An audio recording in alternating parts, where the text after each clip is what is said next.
So what's up? Magandang gabi sa inyong lahat mga kamamay. So once again, this is Mamay Love Advice upang mag-share ulit sa inyo ng ilang mga dagdag kaalaman o mga tips na po pwede nyong i-apply sa inyong buhay pag-ibig. So at this moment of time, ang magiging topic natin mga kamamay is mga bagay na kailangan mong gawin. O ano nga ba yung mga bagay na kailangan mong gawin kung sakali na iniwan ka ng isang lalaki. Okay? So mga girls, kung kayo man umiiyak, nagmumukmok, okay, naiinis sa inyong sarili o kung ano pa mang pinagdadaanan ninyo at hindi nyo alam kung ano ba yung dapat nyong gawin kapag iniwan kayo ng lalaki, tapusin mo yung video ito kasi dito i-share ko sa inyo yung mga bagay na kailangan mong gawin upang muling maging interesado sa inyong isang lalaki after niya naiwan ka. Okay? So mga kamamay, if ever na gusto mo yung ganitong klase ng love advice, huwag mo lang kalimutan na pindutin yung subscribe button and notification bell para lagi kang maging updated sa lahat ng mga love advice na maaari kong i-share sa inyo. So huwag natin masyadong patagalin mga kamamay, ano nga ba yung mga bagay na kailangan mong gawin kung iniwan ka ng isang lalaki? So number 1, hayaan mo muna siya at irespeto mo ang desisyon niya. Mga kamamay, kung iniwanan ka ng lalaki at sinabi niya na hiwalay na kayo, na break na kayo, mas mabuti pa na hayaan mo muna siya at irespeto mo yung desisyon niya. Huwag kang maghahabol, huwag kang magmamakaawa. Sa madaling sabi, hayaan mo muna siyang bigyan ng panahon at oras para malaman kung ano yung kanyang ginawa. Okay? Kung ano ba yung maaaring mangyari sa kanyang ginawang desisyon, kung bakit siya nakipag-break up sa'yo.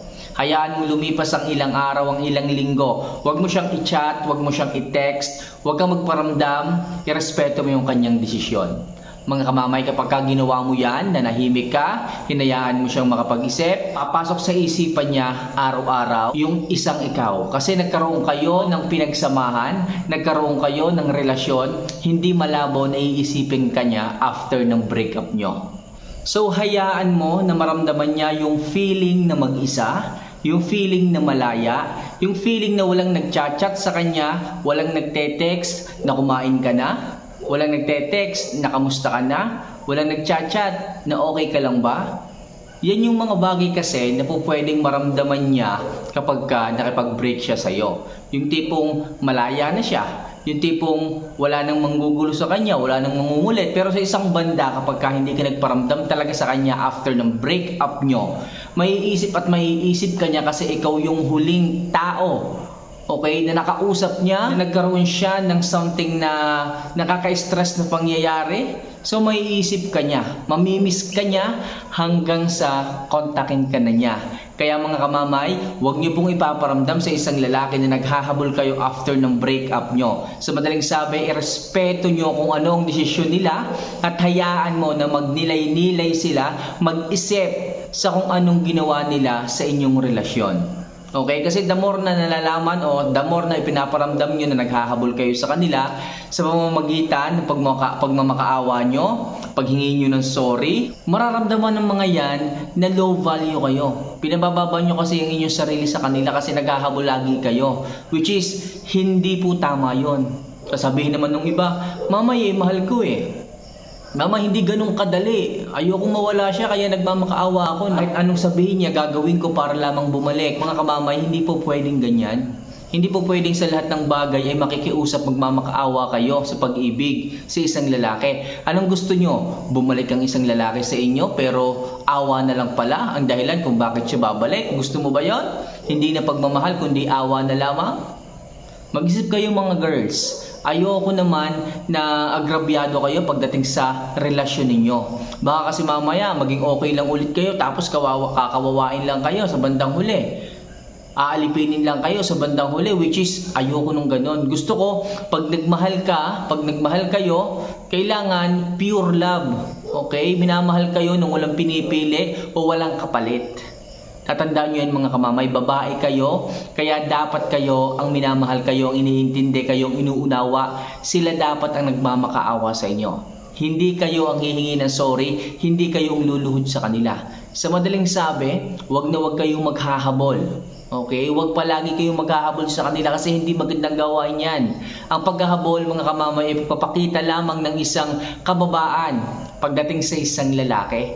Nagiging low value kayo pagdating sa mata ng isang lalaki kapag kayo ay naghahabol. Kaya sa madaling sabi mga kamamay, irespeto nyo muna at hayaan nyo muna ang isang lalaki na mag-isip after ng breakup nyo. At after a month, after a year, o kung tatagal man ng isang taon, makakapag-isip yan. Lalong-lalo na kung nakikita ka niyang masaya, nakikita ka sa Facebook o nakikita ka sa internet, nakikita ka sa cellphone na masaya ka na, sumasaya ka kahit wala siya, sigurado ako. Okay, makukuryos yan. Makukuryos yan kung bakit ka naging masaya. Masaya ka na tapos siya, hindi pa. Masaya ka na tapos siya nag-iisip pa rin kung bakit hindi ka naghabol. Bakit hindi mo siya pinakiusapan na bumalik. So kapag ganyan mga kamamay, sigurado ako na iisipin ka ng isang lalaki gabi-gabi hanggang sa bumalik siya sa'yo. Hanggang sa ma-realize niya na hindi pala niya kaya ang buhay niya nang wala ka. Kaya kayo mga kamamay, hayaan niyo muna siya after ng breakup at irespeto niyo kung ano ang kanilang desisyon. Okay? So number 2, magpasalamat at mag-sorry sa lahat. After ng breakup, huwag nyo nang tanungin kung bakit, anong dahilan kung bakit siya humihingi ng breakup. After ng breakup, huwag nyo nang alamin kung ano yung nagawa mong pagkakamali sa kanya o ano yung dahilan niya kung bakit niya gustong ihinto ang inyong relasyon. Sa madaling sabi, magpasalamat ka na lamang sa lahat at mag-sorry na rin sa lahat. Yung tipong pasalamatan mo kasi naging parte siya ng buhay mo. Pasalamatan mo kasi kahit minsan naging masaya ka sa kanya. Then mag-sorry ka na rin. Sorry ka na rin sa mga bagay na hindi mo nagampanan sa kanya kung bakit siya umayaw sa'yo. Mag-sorry ka sa mga bagay na hindi mo nagawa. Okay? Kaya siya nakipaghiwalay sa'yo. Kapag ganyan ang ipinakita mo sa isang lalaki mga kamamay, mag-iisip yan. Okay? Iisipin niya na, bakit kaya ang buti pa rin nito kahit hiniwalayan ko na? Bakit kaya ang bait pa rin ito sa akin kahit hiniwalayan ko na? Bakit kaya ganito yung ginagawa niya sa akin sa halip na magalit? 'Di ba? Nagsorry pa siya at nagpasalamat.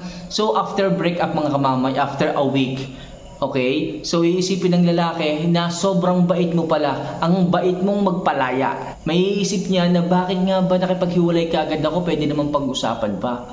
Bakit nga ba nakipaghiwalay agad ako tapos ganito pala kabait yung okay, hihiwalayan ko, nakakakonsensya naman. Ganyan yung maiisip ng isang lalaki once na nagpasalamat ka sa kanya sa inyong naging relasyon at nagsorry ka sa inyong naging relasyon sa mga bagay na hindi mo nagawa sa kanya noon. So kapag ganyan, iisip-isipin ka ng lalaki, mamimiss ka niya hanggang sa tawagan ka na niya mga kamamay. Okay? So next.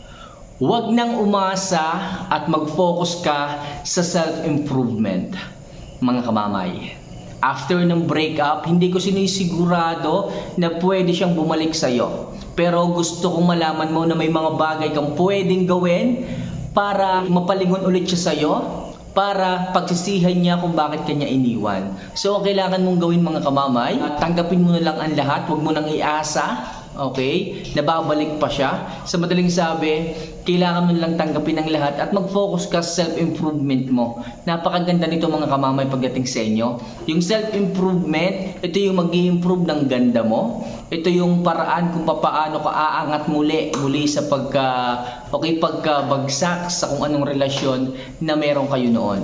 So gusto ko na pagsisihan niya yung ginawa niya pakikipaghiwalay sa iyo, gayong wala ka namang ginawang mali sa kanya.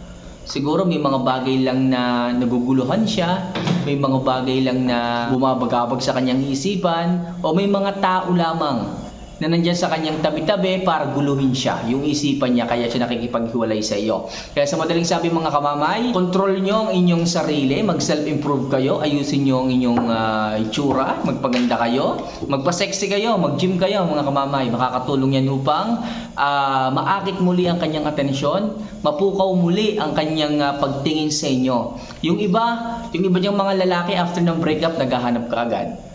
Okay? Wala silang pakialam sa nararamdaman nyo. Basta ang mahalaga, maging masaya lang ulit sila. Basta nakuha nila yung kasiyahan nila, okay, kahit kayo wala na.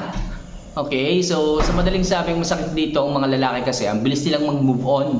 Okay? Katatali-talikod nyo pa lang, kabe-break nyo pa lang, makikita mo yung mga kasama na. Pero ikaw, hindi mo kailangan magmadali at maghanap ka agad ng kapalit niya. Ang gagawin mo, mag-self-improve ka mga kamamay. Kahit siya meron na, sabi ko nga, huwag ka nang umasa after ng breakup, huwag ka nang umasa. Ang gawin mo lamang is mag-self-improve. Kasi ang tendency niyan, kung meron na siyang iba at minadali niya yung proseso para makahanap ng iba para lamang mapalitan yung sakit ng breakup ninyo, para mawala lang yung sakit ng breakup ninyo, hahanap siya agad ng iba. So mangyayari dyan, makikita niya yung kanyang sinayang at ikaw yon. So kung hindi ka mag-self-improve, hindi niya makikita kung ano yung mga bagay na sinayang niya. Kaya sinasabi ko sa inyo, after breakup mga kamamay, kahit meron na sila, mag-self-improve lang muna kayo, mag-focus kayo sa inyong sarili, magpaganda kayo, i-refresh nyo ang buong kayo. Kung sa sasakyan, i-overhaul nyo, ayusin nyo ang inyong sarili, para sa ganon, sa susunod na love life ninyo, kung hindi man siya, o dun naman sa soulmate ninyo, maging prepared ka. Sa madaling sabi dito, ayusin mo ang sarili mo, buong pagkatao mo para sa sarili mo. Para sa ganon, tumulo ulit ang laway ng iyong ex pag nakita ka. At magsisisi siya oras na makita ka at maikumpara ka doon sa bago niya. Kasi sobrang ganda mo, kasi nagpa-sexy ka, kasi nag-self-improve ka. Walang ex na talagang hindi mapapatingin kapag gumanda ka after ng breakup nyo. At isa lang ang maiisip niyan, siguro sobrang stress nitong babae na to sa akin noon kaya hindi ko makita ang ganda niya.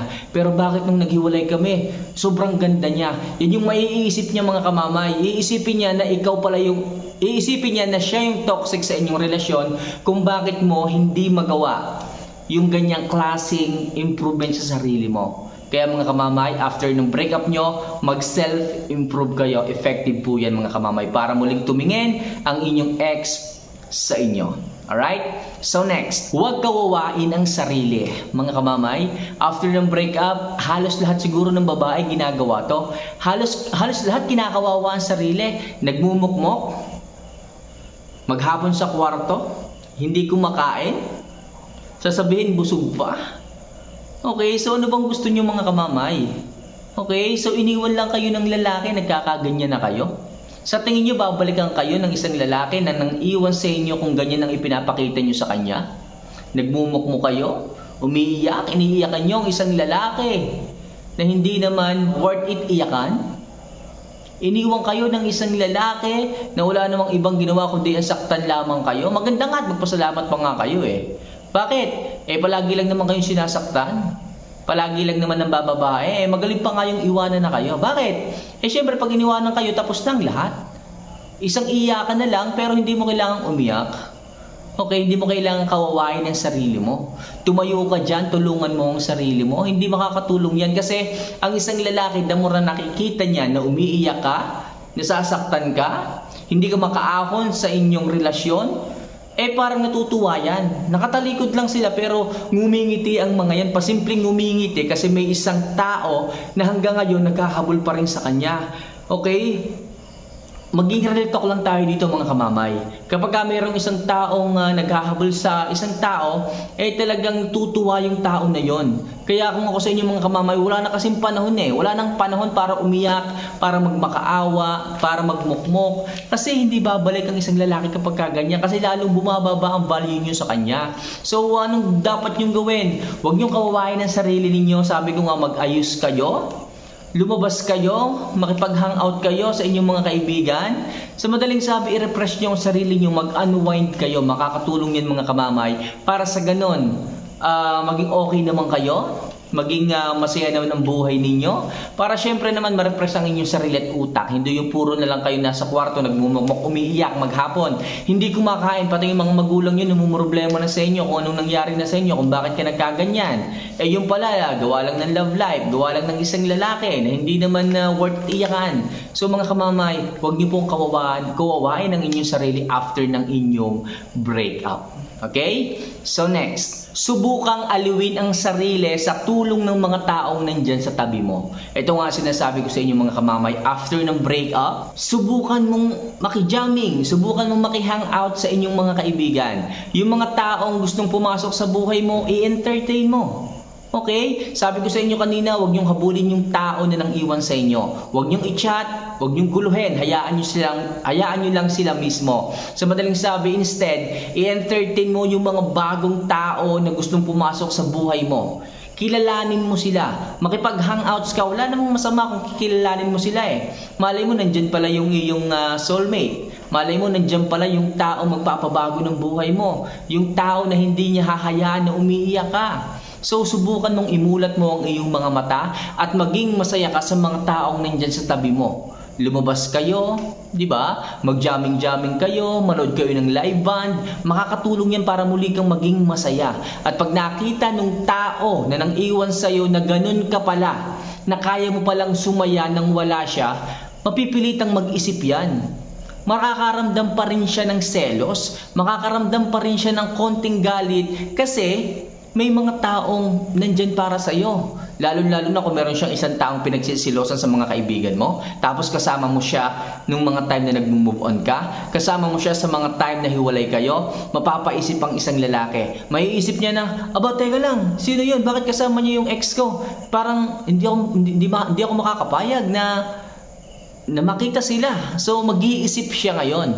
Mag-iisip siya sa totoong nararamdaman niya, kung kaya na ba niyang makita ka na kasama yung ibang tao, kung kaya na ba niya na makita ka na sumasaya ka sa ibang tao. Yan yung mga bagay na mararamdaman at mararamdaman at mafe-feel ng isang lalaki o ng ex mo kapag ka nakita kanyang masaya. Kasi the more na nakikita kanyang masaya after ng breakup, the more na nagsisisi siya kung bakit kanya iniwan. Okay? Bakit kanya iniwan, ipinagpalit sa iba o kung meron man? Kaya mga kamamay, kung gusto nyo na mag-isip ang isang lalaki at ma-realize niya ang halaga mo, ipakita mong kaya mong maging masaya sa ibang tao kahit wala na kayo. Yan yung the best na revenge para sa kanya. Okay? So next, huwag madala at maging bukas ang puso para sa iba. Mga kamamay, ito laging sinasabi sa inyo, hindi po lahat ng lalaki ay pare-pareho.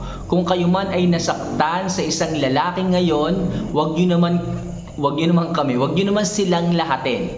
Okay? Hindi po pare-pareho ang lahat ng lalaki. Kung sinaktan ka man ng isang lalaki ngayon, yung ibang lalaki, iba yung kanilang pananakit. Iba yung kanilang pagmamahal. May mga tao pa rin na seryoso, may mga tao pa rin na handa kang mahalin. Okay, nang walang hinihinging kapalit. Siguro nagkataon lang na timingan mo lang yung mga manloloko. Sila yung nakilala mo, sila yung hindi makontento. Pero sana huwag kang madadala na kumilala, huwag kang madadala na maghanap, huwag kang madadala na makipag-entertain sa mga lalaki. Lalong-lalo na kung okay naman sila, kung mababait naman sila. Okay? So siguro itaas mo lang yung filterization mo para masala mo kung sino yung mga karapat-dapat na pumasok sa buhay mo. Pero sana huwag kang madadala at huwag mong isasarado ang puso mo para magmahal mulit. Kasi diyan sa pagiging bukas ng puso mo para sa iba, diyan ka muling magiging masaya. Okay? So mga kamamay, sana kahit paano makatulong ang ilang mga tips ko na to para sa ganon is guminhawa ninyong ang inyong mga nararamdaman after ng inyong breakups. Sana makatulong itong aking mga tips na to kahit paano is ngumiti na kayo. Okay? So, if ever na gusto nyo yung mga ganitong klase ng love advice mga kamamay, huwag nyo pong kalimutan na pindutin yung subscribe button and notification bell para lagi po kayong maging updated sa lahat ng mga love advices na maaari kong i-share dito. So, once again, this is Mamay Love Advice. See you for our next vlog. Huwag mong kalimutan na i-like yung video para naman matuwa ako. Hanggang sa muli mga kamamay, paalam!